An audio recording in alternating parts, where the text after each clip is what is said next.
Welcome to the 19th season of the Nitwits, a weekly roundtable discussion on the Nittany Lions and the only show of its kind in the state. Our Nitwits panel features Neil Riddell of the Altoona Mirror and Mark Brennan of FightOnState.com. Between them, they've covered Penn State for 70 years. The Nitwits are hosted by WTAJ Sports Director Alex Colley, and each week we welcome a former Nittany Lion as our special guest analyst. The Nitwits are brought to you by Irwin Financial, Raymond James, an independent firm and a firm foundation for your financial future. By Coldwell Banker, no one will work harder to sell your home. By Courtesy Motor Sales of Altoona, where courtesy means a great deal. By Fiore True Value on 6th Avenue, Altoona, just ask rental, buy what you want, rent what you need. By The Allegro, where fine cuisine is a way of life. By Health South, your rehab choice. Health South Altoona, ask for us by name. By Monarch Cleaners, for all your dry cleaning, uniform, and mat rentals. By Reed and Salaney Orthodontics, Dr. Reed and Salaney provide orthodontics for children and adults. By W.S. Lee & Sons, your local food distributor specializing in distributing a full line of food service products to restaurants, schools, and institutions throughout central Pennsylvania. By EasyToUse.com, your Yellow Pages connection in print and online.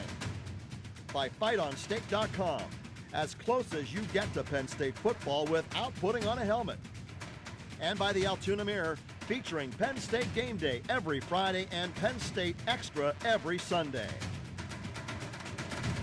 Penn State is going bowling once again after an impressive win over Purdue on the road. Welcome into Nitwits. I'm standing in for Alex Colley tonight alongside Mark Brennan, Neil Riddell, and Wally Richardson. The Nittany Lions put up 62 points, 45 in the second half. Definitely no letdown after that Ohio State win. A lot of good things to look at.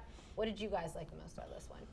Well, I think you got to start with Saquon Barkley. Another 200-yard day, and the way they were blocking that edge.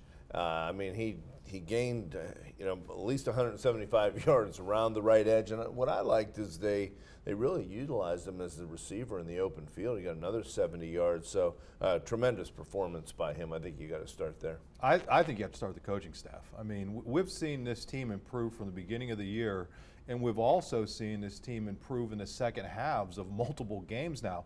Now, clearly they didn't play well. I mean, the whole thing going out there before 20,000 or whatever it was fans, noon kick. But for them to come out and not play well, I wrote this. This is what top 25 teams do. You may struggle a little bit in the first half, but you come out in the second half, make your adjustments, and you put the hammer down, and that's what they did. I give this staff so much credit for improving over the course of the season and in the course of individual games as well. Yeah, I think they're showing a lot of improvement. The first half was a little sketchy from our standpoint.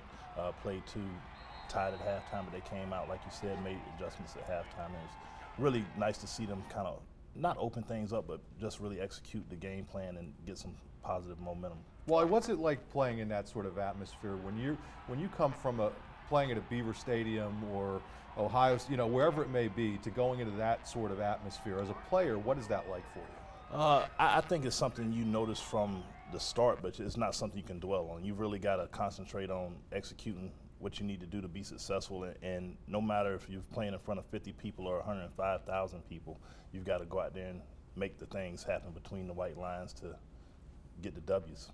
Well, you talked about coaching, and I think that is a key point. They have been good motivators. They talk about getting their internal motivation and the juice that they want to bring to you're coming off Ohio State. But these offensive coaches that they've brought in, I think, have really been impressive. I mean, not only Moorhead, but Lime Grover. You can see the improvement the offensive line has made, and what they're doing at halftime. That's a pretty cool stat. 102-29, outscoring the Big Ten in this 4-game winning streak. Well, and that goes to defensive coaches too. I mean, listen, there were some issues early in the year because of the injuries that they had, but they made huge adjustments at halftime of that game as well. And it isn't the first time they've done it. They did it against Ohio State as well. So for both sides of the ball, and even special teams, I mean, we're seeing some special teams blunders, but then coming on in the second half and getting better, and that's kind of what it's all about. So at what point do you think this kind of becomes, I know James Franklin has caught a lot of flack in the past, saying maybe he's not the best coach. At what point does it become... Who said that? Well, fans. Let's go with fans. Okay. People kind of Mr. complaining Wet about his Blanket coaching style. No. But at what point do you now say, this is starting to work? Maybe it does grow into this program as opposed to it just being there. Well, Wally, what are you seeing, internally and as a fan? Well, I wouldn't classify myself as a fan. That's short for fanatic. But I'm a casual observer. But I think really the big thing is these guys seem to be on the same page as a coaching staff, as a team. I think the chemistry is pretty good, and these guys, whether they're up by 20 or down by 20, they just keep playing the game and letting that play itself out. So that's what I've been most impressed about this year. They just keep doing what they're supposed to be doing and fighting to the end and letting the chips fall where they may. But they're doing a good job of just backing one another up. One of the things I'm seeing is, he wanted to do certain things his way, and I think it's really been impressive. It takes a little while to get an imprint, but particularly when you're at a place that did things a certain way for so long and has been through some transition. But it's really jumps out at me. The people they're doing with are all foundation for the not only now but the future. I mean, this is a team loaded with talented underclassmen. And listen, with all due respect to the players who were here through everything that went down, this is a very difficult transition for them. Multiple coaches, interims, different coordinators, and I think what you're seeing now is these are mostly the guys that he recruited who are really buying in. Now you still have some veterans who have been around who have really bought into the program, but it's only human nature that if you were recruited by Joe or you were recruited by O'Brien, that you may not have the same buy-in that you had with Franklin, and that's not negative toward a player. Again, it's human nature. I think the more they're his, quote unquote his players, I think they get that buy-in, and you're seeing that from them. You're hearing it from them after the games, the way they all kind of seem to be on the same message and that sort of thing. Well, you mentioned Joe Moorhead a little bit. After the game, James Franklin said he actually called that Saquon Barkley 81-yard touchdown run. It seems like Joe Moorhead has really seamlessly transitioned into this coaching staff, into this offense. What has been such a great movement for him? How has he been able to do that? Well, it seems that he's utilizing all the parts and the strengths and spreading the field, giving his receivers, a chance to make plays, and also the fact that the offensive line is getting so much better. But I think they're spreading the wealth. That said, it's surprising. The last 2 weeks, they still only ran 60 plays, and they're making big plays. I think if you go back and look at what he did at Fordham, though, they weren't running a ton of plays. It was a no-huddle offense. But the question I would have for you, Wally, is, I think a big part of this is McSorley just getting this offense, just understanding it. He hasn't had a turnover now. I think it's 16 quarters or something like that. And how much of a transition is that for a kid to go from what they were running last year to this, RPO or read option or whatever you're calling it? It seems like he is really getting dialed in.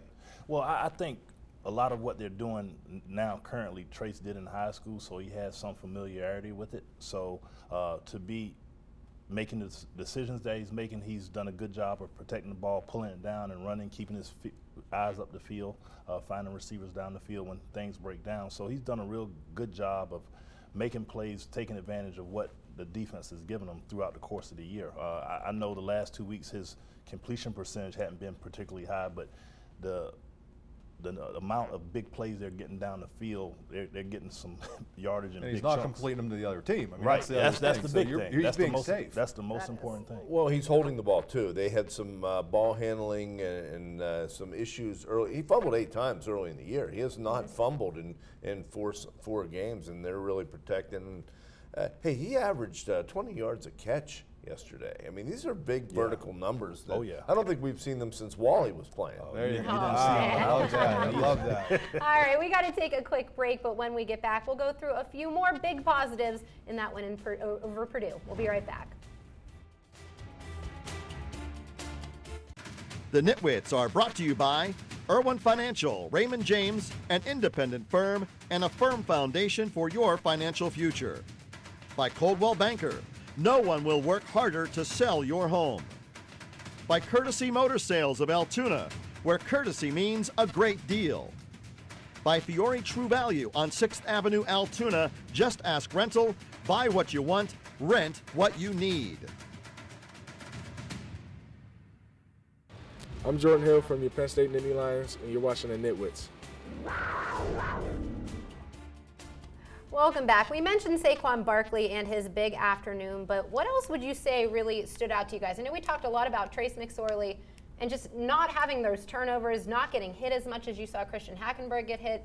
I think he has been one of the big momentum swingers of that offense. Yeah, I mean, I think he's been the key to all of it. I mean, you know what you have in Saquon Barkley, but if you don't have the guy who's engineering everything getting it done, and that's why, you know, we were talking a little bit in the break, I mean, you see where this guy has progressed from where he was early in the season and turning the ball over and really struggling to now where he just has this unbelievable pocket presence and is getting the job done, is not making the big mistakes, taking what the defense is giving him.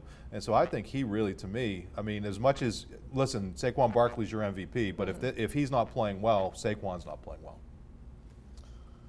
You know, I look at that was a pause. I like the that. interchangeable Deep parts. breaths. You know, when you look at a Brandon Smith, like yesterday, I kind of had trouble naming a defensive player of the game because it was really spread out, and I didn't think they played all that well in the first half. But his play really swung the momentum, and the leadership that I think this team collectively has on both sides of the ball is something that it's sort of an intangible that impressed me. They're a lot less selfish, it seems like. It's like a whole team effort instead of maybe one or two guys, I think, this year. Yeah, and selfish may not be the exact right word. I think what they're doing is they're just spreading things around more. You know, for the last couple of years, they really, 2 years ago it was Deshaun Hamilton. Last year it was Godwin who were getting the majority of the catches. And if they didn't play well, this year you never know who's going to show up. I mean, you never know who's going to be the key player. It could be Irvin Charles, like Wally said during the break against Minnesota.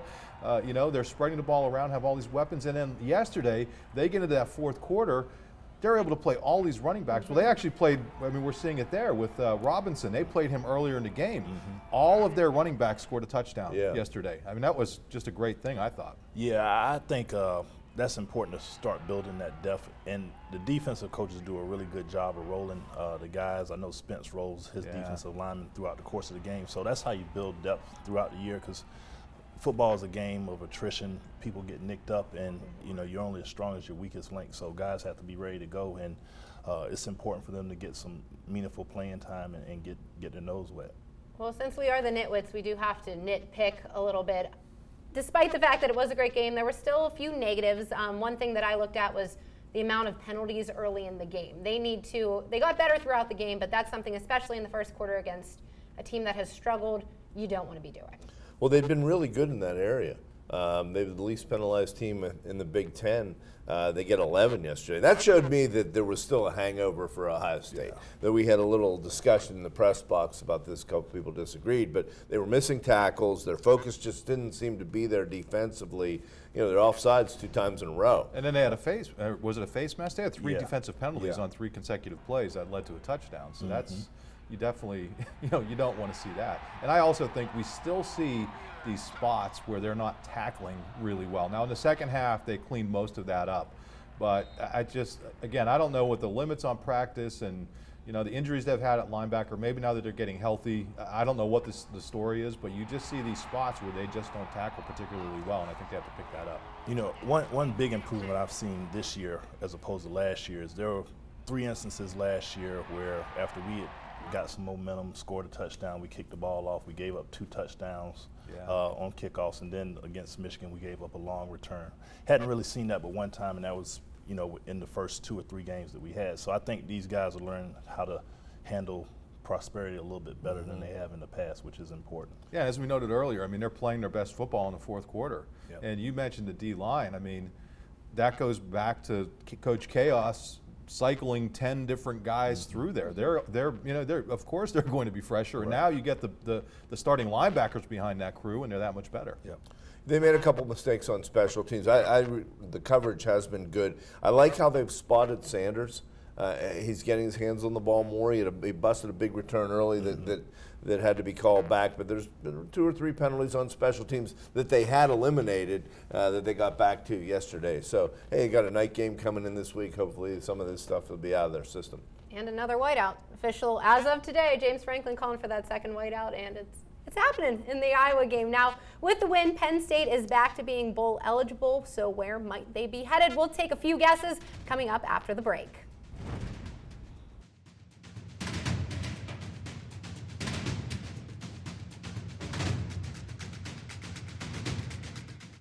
The Nitwits are brought to you by the Allegro, where fine cuisine is a way of life. By Health South, your rehab choice. Health South Altoona, ask for us by name. By Monarch Cleaners, for all your dry cleaning, uniform, and mat rentals. By Reed and Salaney Orthodontics. Dr. Reed and Salaney provide orthodontics for children and adults. We now return to the Nitwits. A roundtable discussion of Penn State football. Welcome back. We still have a while to go before we hit the end of the season, but with that 6th win means there is bowl eligibility. I heard that the Buffalo Wild Wings Citrus Bowl had some reps at the game yesterday, but I mean, this is now starting to look like a New Year's Day kind of bowl game for the Nittany Well, there was Lions no at this wings point. in the press box. I don't know about that. Well, it's hard to figure out what bowls are Mostly which just anymore. popcorn. But you know, Jerry Palm of CBS Sportsline is very good at doing these things, and for a while he had Penn State going to the Holiday Bowl, which I thought would be a really nice. I mean, when they did that back in the late '80s, that was a really nice bowl trip for him. And now he's elevated them to the Outback. To me, that would be you know, just an unbelievable place for them to climb. I think some of this is going to be dependent on what Ohio State does from here on out, and if they're able to, you know, keep winning, maybe knock off Michigan. Does the Big Ten get 2 teams in that Final Four in the playoff? I don't know if it's going to happen, but I think a lot of that are in those other bowl games. So I think a lot of it's going to depend on what happens at the very top of the standings. Now, having said that, we haven't even addressed the fact that what if Penn State somehow wins out and things happen with Ohio State and Michigan at this point? I'm thinking that it's going to be a Florida destination. It's you know, one of them. But if they would happen to win out, could like the Orange Bowl possibly be in play as well? That's a big if. We're probably putting the cart before the horse with Wally that. will break a big story here, right? Yeah. Okay. Yeah, I don't think so. But what does it mean, Wally, to be able to, you know, carry momentum into November, you know, as a player and with the program? I think it's very important. I think you look at 2 years ago when Ohio State won the national championship, they lost in September. They lost an early game.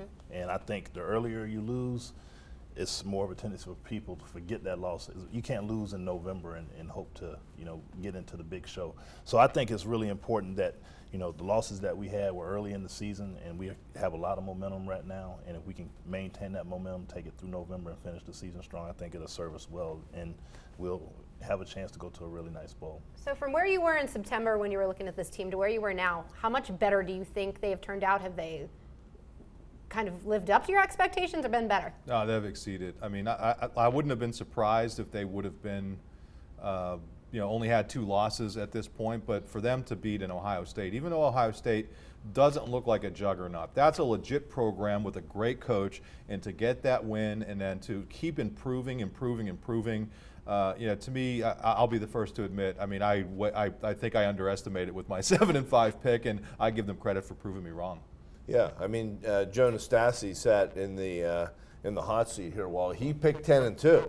So I got to give Joe credit. They've exceeded my expectations as well. I mean, the resiliency that they've shown, how much they're improving, getting stronger in games and as the season is unfolding has been. I think we're seeing the real building blocks that James Franklin and his staff are putting in place. So I got to figure they may not be favored next week at Indiana. We'll see about that, but I think they're going to be favored in all the rest of their games. So 9-3, 10-2 are still on the table. All right, well, we got to take our final time out, but when we get back, it's time to start looking forward to Iowa, coming up right after the break. The Nitwits are brought to you by W.S. Lee & Sons, your local food distributor specializing in distributing a full line of food service products to restaurants, schools, and institutions throughout central Pennsylvania. By EasyToUse.com, your Yellow Pages connection in print and online. By FightOnState.com, as close as you get to Penn State football without putting on a helmet. And by the Altoona Mirror, featuring Penn State Game Day every Friday and Penn State Extra every Sunday. Welcome back. So back to Beaver Stadium this week and the second straight home whiteout with Iowa coming to town now. The Hawkeyes are coming off a bye week, and we just talked about this. 3 of their last 4 games this season are against teams ranked in the top 25. So coming into Penn State, how badly do you think these Hawkeyes want and need a win?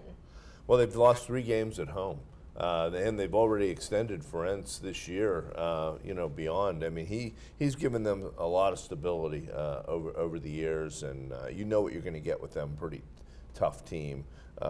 The fact that they have an open date in front of it, too, I think would be kind of an advantage for them. But Penn State's playing at night, so that may negate that. Right. Well, they had a great year last year, but it seems every time they put together one of those really good years under Ferentz that the next year they kind of come back down to earth. So I'm anxious to see. The thing about this Iowa team, this is by far the best defensive team that Penn State's going to face down this home stretch. So let's see what this Penn State offense is all about. Let's see if it's one thing to score 62 against Purdue. And obviously, Ohio State was a really, really good defense. But this is the one legit defense that they're playing down the home stretch. So I'm anxious to see how that offense does. Yeah, I was usually pretty stout up front. So I think we're going to have a real challenge there. We've just got to try and keep them off balance. But I think we also need to be ready for anything with them having a week off, have some different little wrinkles, some things that they hadn't done throughout the course of the year. But it's going to be important for us just to match their momentum and kind of keep it going for us and doing what we do best. Well, Penn State comes into this game as 7-point favorites, I believe, which brings us into our predictions. And I get to start. I get to brag for Alex Cully, but Alex/Jamie are now sitting in first place in the Nitwit of the Week standings. Mark, last time I was sitting here, you were doing all the bragging. You won last time. And Neil had the lead, I believe, but things have changed, so that means... You have 2 people working against us here, so I don't think it's fair. Yeah, we need binoculars to see you guys. You're first, Jamie. Go ahead. All right, I'm going to go with that 7-point spread. I'm going 31-21 Penn State. I think they're going to pick up a 10-point win in what I think is going to be another very exciting atmosphere at Beaver Stadium. I'll go second. I'm going to give Neil a little bit of a chance here. I think this is going to be a game of a lot of field goals. I think you're going to see these teams kind of grinding it out. I will undercut you a little bit, 26-20 Penn State. All right. All right, and you're seeing a lot of offense here, and I go back to the juice that I think James Franklin really plays to the crowd, and I think that's going to be a factor. So I'm going to say Penn State 30, Iowa 20. All right, Wally? Well, I think with the offensive explosion we had yesterday that we're going to do about half of that, a little bit more than half. So I'm going to say 38-31.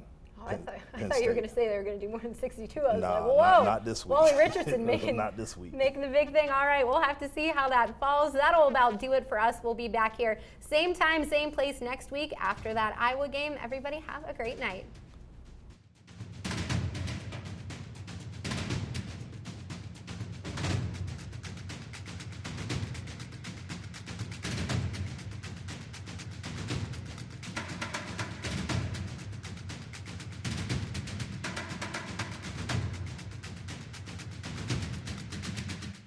The Nitwits have been brought to you by Irwin Financial, Raymond James, an independent firm and a firm foundation for your financial future.